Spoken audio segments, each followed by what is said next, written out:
Hello students, कैसे हैं आप लोग। लास्ट मैंने वीडियो डाला था सामाजिक विज्ञान का, जिसका रिस्पांस मुझे बहुत अच्छा लगा। बस एक शिकायत रह गई आप लोग से, आप वीडियो लाइक नहीं करते। प्लीज़ वीडियो को लाइक कीजिएगा। अगर देखते हैं तो वीडियो को लाइक कीजिएगा, कमेंट भी कीजिएगा। कुछ लोगों के कमेंट आए थे, अच्छा लगा।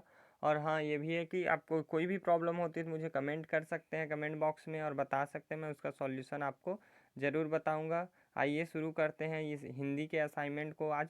और साथ ही साथ 1-2 घंटे बाद मैं आप लोग के लिए इसी यूट्यूब चैनल पर इंग्लिश का भी असाइनमेंट अपलोड कर दूंगा। तो वीडियो को देखते रहिएगा और नया वीडियो के लिए वेट कीजिएगा। और जल्दी जानकारी के लिए आप यूट्यूब चैनल को सब्सक्राइब कर दीजिए और बेल आइकन को दबा दीजिएगा, घंटी दबा दीजिएगा। ठीक है, आइए अब शुरू करते हैं।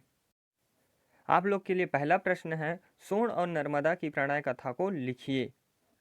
यहाँ पे सोन नदी का जो है प्रयोग किया गया है, जो कि एक्चुअल में क्या है, सोन नदी है। ठीक है, सोन नदी के लिए ही सोन नदी का उपयोग किया गया है। तो शुरू करते हैं। सोन और नर्मदा के प्रणय कथा। जूहिला नामक नर्मदा की सखी ने सब गड़बड़ कर दिया। नर्मदा जूहिला को दूती बनाकर अपना प्रणय संदेश सोनभद्र के पास भेजती है। जूहिला सोन के व्यक्तित्व पर मुग्ध हो जाती है। वह नर्मदा का रूप लेकर सोन का वरण कर लेती है। वरण करना यानी कि विवाह कर लेना। यह बात नर्मदा को पता चलती है तो वह मारे क्रोध के उल्टे पांव लौटकर पश्चिम की ओर वेगवती होकर चल पड़ती है। चट्टानों को तोड़ती, पहाड़ों को किनारे करती, उछलती उत्ताल तरंगों से रण करती वह बहती ही चली जाती है। पीछे मुड़कर फिर नहीं देखती। उधर सोन को इस रहस्य का पता चलता है तो वह भी विरह संतप्त होकर अमरकंटक के शिखर से छलांग लगा लेता है। पूर्व की ओर विरह विधुर मन लिए वह बह निकलता है, बहता ही चला जाता है। कुछ दूर जाकर जुहिला उसे मना लेती है, उसमें मिल जाती है, उसमें समा जाती है। लेकिन नर्मदा और सोन दो प्रेमी दो विपरीत दिशाओं में बह निकलते हैं। धरती की करुणा विलगित होकर नर्मदा और सोन के स्वरूप में अजस्र बह रही है। इसका मतलब देखो कि दो जो नदियां हैं, ठीक है, उस पर जो है जो कवि है या जो लेखक है वो क्या किया है, मानवीय उसको चित्रण किया है कि अगर इसकी कहानी अगर होगी तो कैसे होगी करके उसका मानवीय चित्रण किया गया है। अब हम लोग देखते हैं अगला क्वेश्चन। दिए गए पद्यांश का संदर्भ प्रसंग व्याख्या सहित साहित्यिक विशेषता लिखिए।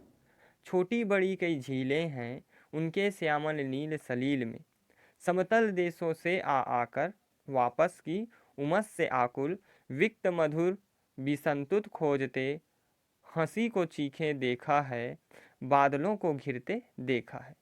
संदर्भ प्रस्तुत पद्यांश संदर्भ प्रस्तुत पद्यांश कवि नागार्जुन द्वारा रचित कविता बादल को घिरते देखा है से लिया गया है। प्रसंग प्राकृत उपादानों का वर्णन किया गया है। व्याख्या कवि कहते हैं कि इस श्वेत हिम पर्वत पर कई छोटी बड़ी झीलें हैं। उन झीलों के काले नीले जल में विभिन्न स्थानों से आए पक्षी कीड़े मकोड़ों को खोजते दिखाई देते हैं। बादलों को घिरते और उन झीलों में हंसों को तैरते हुए कवि ने देखा है। अब इसमें विशेष क्या है, शब्द किस शब्द का भाव इसमें है तो मैत्री का है। भाषा कौन सी है, इसमें संस्कृत निष्ठ भाषा है। अलंकार कौन सा इस्तेमाल हुआ है तो वह है अनुप्रास अलंकार तथा गीतात्मकता दिखाई देती है। प्रश्न तीसरा है, बादल को घिरते देखा है कविता के प्रकृति चित्रण का आप 4 बिंदुओं में वर्णन कीजिए।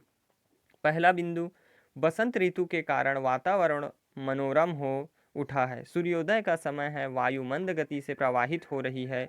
उगते हुए सूर्य की सुनहरी किरणें पर्वत शिखरों पर अपनी स्वर्णिम आभा बिखेर रही है। दूसरा पॉइंट, एक दूसरे से बिछड़ने और अलग रहकर रात बिताने का अभिशाप जिसे मिला है, वे विवश चकवा चकवी पक्षियों का दुखमय रुदन प्रातः काल के आगमन से ही बंद हो गया है। तीसरा, उस सरोवर के किनारे हरी भरी घास देख ऐसा लगता है मानो हरी दरी किसी ने बिछा रखी हो। चौथा, ऐसे में घिरते हुए बादलों को और चकवा पक्षी की प्रेम क्रीड़ा करते हुए कवि ने देखा है। अब प्रश्न चौथा, अमरकंटक ने नर्मदा को जन्म देकर भारत को वरदान दिया है, ऐसा क्यों कहा गया है? कोई 4 तर्क देकर अपने विचार लिखिए। उत्तर, मध्य भारत की नदियों में अमरकंटक से निकलती नर्मदा नदी का अपना अलग ही इतिहास व महत्व है। जामुन, आम, सरई और दुर्लभ गुलाब वाली के पुष्पों के वृक्ष इस क्षेत्र में उपलब्ध हैं। ऋषि मुनियों देवताओं की यह भूमि खनिजों के भंडार से भी अक्षुण्ण है, कृषि और उद्योगों का आधार है। अपने संस्कृति और पौराणिक महत्व के कारण यह भारत के लिए किसी वरदान से कम नहीं है। प्रश्न 5वां, आपने अमरकंटक की यात्रा की है, आप अपने मित्र को अमरकंटक के प्राकृतिक दृश्यों का वर्णन करते हुए पत्र लिखिए। प्रिय मित्र कैलाश, स्नेह, आशा है तुम सकुशल होगे। मैं भी यहाँ अपने परिवारजनों के साथ सकुशल हूँ। 2 दिन पूर्व ही अमरकंटक की यात्रा कर वापस लौटा हूँ। शुरुआत में हम पेंड्रा रोड पहुँचे, वहाँ से अमरकंटक का रास्ता सघन वन प्रांत से होकर जाता है। यहाँ रोड के किनारे सरई के सघन पेड़ दिखाई देते हैं और हमें रास्ते में मैकल पर्वत भी दिखाई पड़ा। अमरकंटक पहुंचने पर हम नर्मदा का उद्गम स्थल पर भी गए।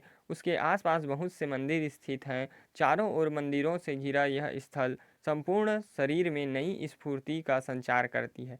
साथ ही साथ हम सोन नदी और नर्मदा नदी की प्रेम गाथा का पता चला। सोन नदी का भी उद्गम स्थल यही है। यहाँ का प्राकृतिक दृश्य बहुत ही सुंदर है जो मन को मोह लेता है। तुम्हारी छुट्टियां कैसी बीती, इसका उल्लेख अपने पत्र में अवश्य करना। चाचा चाची को प्रणाम कहना, तुम्हारा प्रिय मित्र नागेश्वर। तो दोस्तों ये हो गया आपके हिंदी का, है ना। अब 1-2 घंटे बाद मैं इंग्लिश के लिए भी डालूंगा। तो अगर ये वीडियो आपको अच्छा लगा तो लाइक कीजिए, ज़्यादा से ज़्यादा शेयर कीजिए। अभी तक मेरे यूट्यूब चैनल को सब्सक्राइब नहीं किए हैं तो सब्सक्राइब कर दीजिएगा। वो घंटी दिख रहा है उसको बजा दीजिएगा, ताकि जब भी मैं वीडियो डालूँ आप इसमें घंटी बजे और आपको जो है नोटिफिकेशन मिल जाए। ठीक है, तो तब तक के लिए keep watching, keep sharing my videos and also take care. Subscribe कीजिए मेरे यूट्यूब चैनल को और बेल आइकन को ज़रूर प्रेस कर दीजिएगा, ताकि जब भी मैं वीडियो डालूँ घंटी बज जाए और आपको वीडियो का पता चल जाए।